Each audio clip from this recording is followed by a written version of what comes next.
My dear listeners, sit with me today. Because what I'm about to share is a story that teaches one of life's hardest lessons. We talk to people every day, but only a few teach us how to love. Only a few show us who we really are.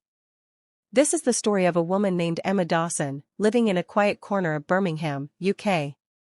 And how a stranger taught her that understanding people is the first step to healing. A story about misjudgment, second chances, and unexpected love that enters life when we least expect it. Emma Dawson was 37. A primary school teacher. Kind, hardworking, polite, the sort of woman who always smiled when she didn't want to, so people wouldn't worry. But inside, she'd been lonely for years. Her marriage had ended 2 years earlier. Her friends were busy with their families. And her parents lived far away in Devon. Most evenings, she sat alone in her small flat on Hagley Road, sipping tea while listening to the hum of passing buses. Her life wasn't bad. Just quiet. Almost too quiet. She often thought. Maybe this is life now. Going to work. Coming home. And repeating. But then, something happened.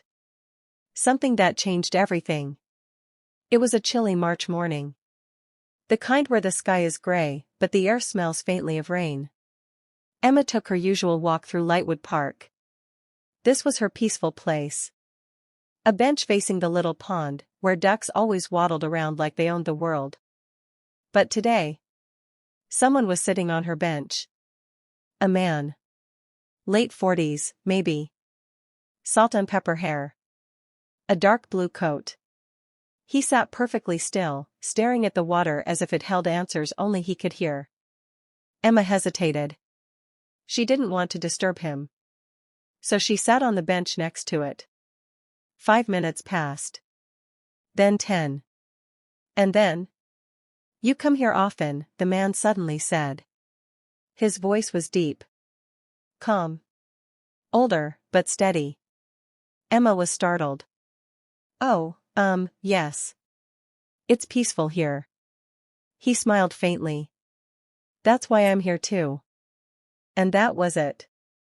The first conversation. Short, simple, but gentle. That moment felt strangely comforting.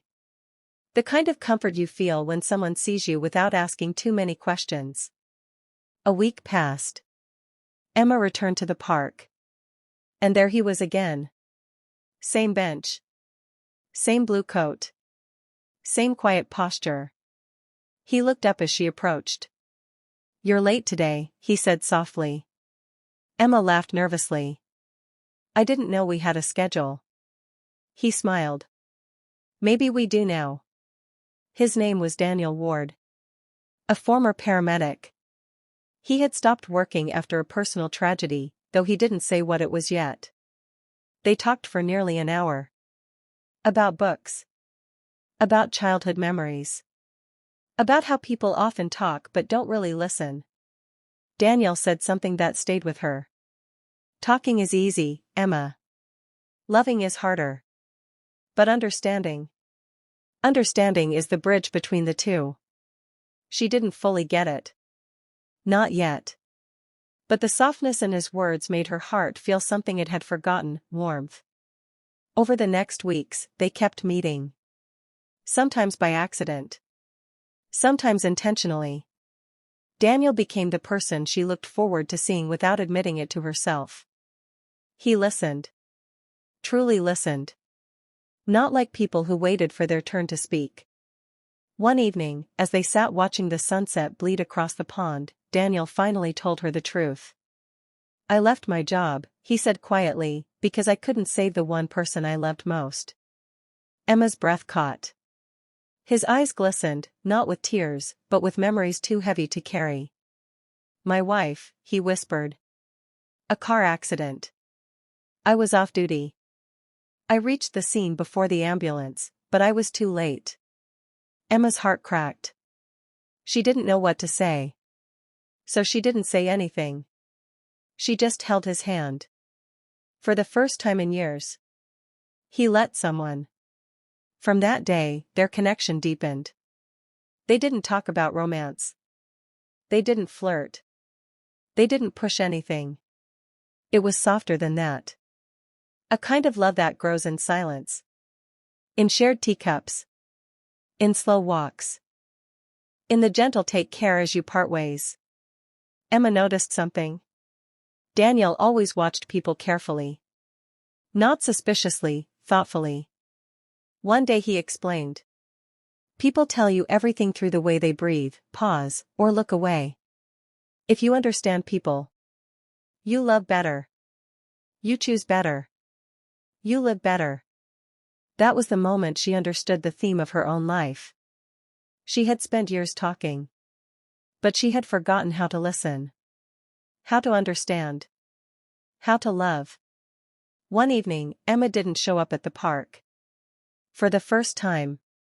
Daniel waited. 5 minutes. Then 20. Then an hour. He worried. He didn't know her home address. He had no way to reach her. Just as he was about to leave, she appeared, eyes red, hair disheveled. Emma? She broke down crying before she could speak. Her mother had suffered a mild stroke in Devon. Emma had panicked. She didn't know what to do. Without thinking, Daniel held her. A long, quiet embrace. The kind that says, "You're not alone anymore." He drove her to Devon early the next morning. Stayed in the waiting room while she spoke to the doctors. Got her tea when her hands were shaking. Drove her back when her mother stabilized. And he didn't once ask for thanks. Weeks passed. And something became clear. Emma didn't just enjoy Daniel's company. She needed it. Not because she was lonely. But because he made her feel understood. One evening, as rain tapped softly against the pond, Daniel finally spoke the words she wasn't expecting. Emma. I don't know what the future holds. But if one day you feel ready to let someone love you again, I just want you to know. She placed a finger gently on his hand, stopping him. I already am. His eyes softened. The first real smile she'd seen from him appeared, small, shy, but real. They didn't kiss. They didn't rush. They sat there. Holding hands. Two people who had learned that love isn't loud. Love is understanding. Love is patience. Love is two broken hearts choosing to heal together. Emma and Daniel didn't become a dramatic couple. There were no big public proposals. No shouting confessions. But they built something better. A quiet, steady, loyal love. Emma's loneliness disappeared. Daniel's grief softened. They visited her mother often. They read books together. They took walks in the same park that brought them together. And every time they sat on that bench, Daniel would say, "Talking brought us here. Understanding made us stay. Love. Love made us whole again." Moral of the story. My dear listeners. We talk to people every day. But we rarely talk to understand. And we rarely listen to love. This story teaches us that sometimes, the person who changes your life most is the one you never expected. We think we know people. But we don't. Not until we listen. Not until we see their pain, their past, their dreams. And maybe, just maybe, talking is the first step. Understanding is the second. Loving is the journey.